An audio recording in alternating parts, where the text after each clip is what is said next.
Hey guys, welcome back to another video. Today we're going to talk about learning a new language fast. Bree told me that you wanted to learn a new language within a couple months, a year, you know what I'm saying?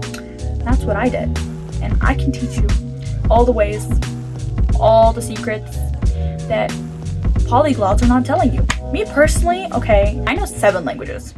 Alright, the first thing you're gonna do is you're gonna learn random vocab words. You're gonna have the curiosity to learn, what does baggage mean? What does light mean? What does phone mean? What does the map mean in the language that you're trying to learn? You're gonna go Google Translate multiple times a day. Make yourself a goal of give yourself a goal of 10 new words a day. 10. And if you can't do that, just do 5. Just memorize them. Just randomest things in your house, find them and be like, how do you say that in the language that I'm trying to learn? Next one is very self-explanatory, and I love this for all kinds of reasons. TV dramas. A lot of TV dramas like Korean, Chinese, Japanese, if you're trying to learn English, Turkish, a lot of them have a great variations in dialects, and they have great variations in very formal versus very informal. So you're going to know how to say things formally, informally in different dialects. You're going to learn how to understand. You're going to learn how to read. You're going to learn how to be really quick with it because they speak really fast. Next one is kind of a little more niche, is learn the etymology of the words that you're learning. English, we use some Latin words, we use bicycle, bi means two, cycle means circle. This one can be also a little more niche, but if you're from where I'm from, Central Asia, learn languages that are closer, that sound similar to your language. They just sound a little bit different from the dialect or something like that, but for the most part, they sound similar. If you're, I don't know, if you're German and you're trying to learn French or Spanish or Italian or something like that, that's, I think, in my opinion, easier than a German trying to learn Chinese or Japanese or Korean. You know what I'm saying? If you start from languages that are closer in background to you, then it will be much easier to expand. I started with Uzbek and Russian. They don't sound very similar, but they're from a very similar area. Okay? And it was just taught in our schools because Uzbekistan was part of ex-USSR. So we had to learn Russian. I know Russian, but I also practice Russian speaking with my friends and stuff. However, when I learned Turkish, that was, in my opinion, much easier because I didn't need to rely on anybody because I can watch the dramas by myself, and they sounded really similar too. So a lot of the words you can understand being an Uzbek person. And if you're learning Spanish, or if you're a Spanish person, you know how Italian sounds super similar, do that. You know what I'm saying? The next thing is going to be really, really beneficial for you. Find a friend that speaks that language as well, and preferably better than you. Preferably that is their native language. I personally am not lucky enough to have a Chinese friend who speaks good Chinese. I don't have a Chinese friend at all, but I had Turkish friends. I had friends that speak a lot more Turkish than me. I had relatives that speak a lot more Turkish than me. So something that's really, really important when learning a new language is learning to think in that language.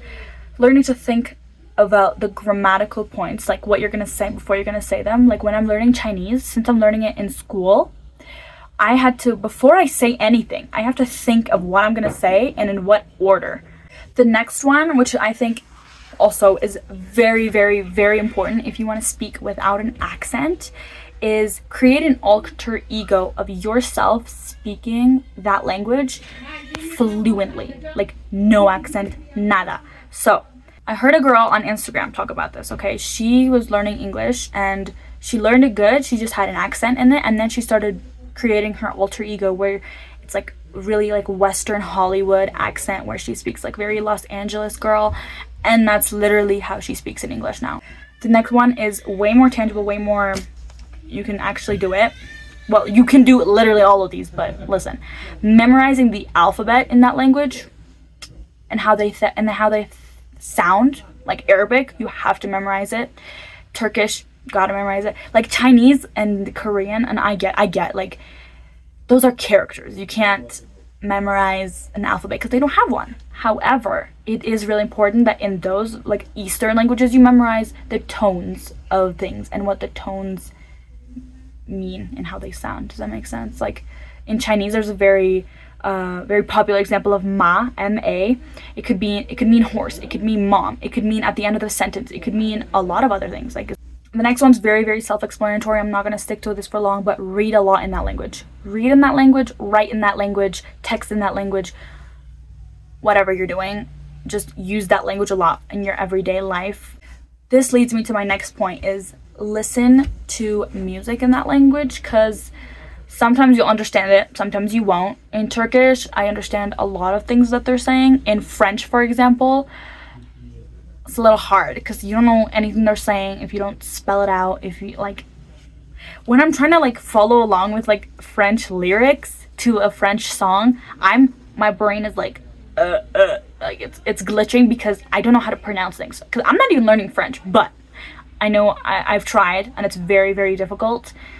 I don't think I'm gonna do it anytime soon. I might be learning Italian very soon though. Italian sounds like chef's kiss because I know Spanish, so it's pretty similar.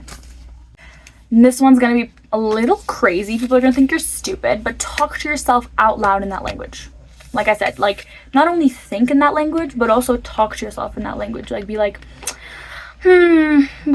bugün ne yapmak istiyorum? Mesela ben bugün video çekmek istiyorum. Makyajımı yapmak istiyorum. Saçlarımı boyamak istiyorum. Like if you know what I'm saying, love you. Shout out to you if you know Turkish. But if you don't, all I'm saying is basically, what do I want to do today?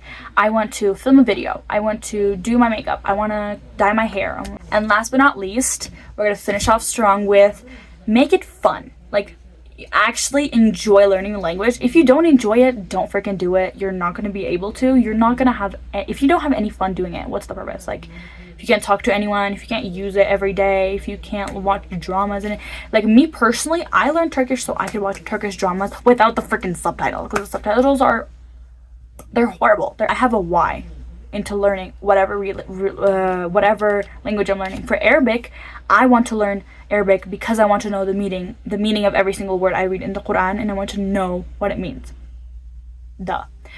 For Chinese, I want to learn because I want to go to China one day, and I want to speak with people that are Chinese, you know, make great connections, whatever. And also, how many people are in China right now? The population of China is like insane, like over 1.5 billion, like 1.5 billion. I don't know, guys, but it's a lot. So China's gonna be moving in here soon, so gotta learn Chinese. Also, Spanish I learned in school, but also so we can communicate with everyone here, because a lot of people are Spanish here. Love you guys, love you Latinas, love you Latinos, I don't know, but like Latinas, you guys are slay.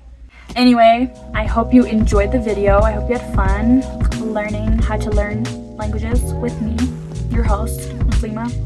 And hope to see you guys for another video soon. I love you.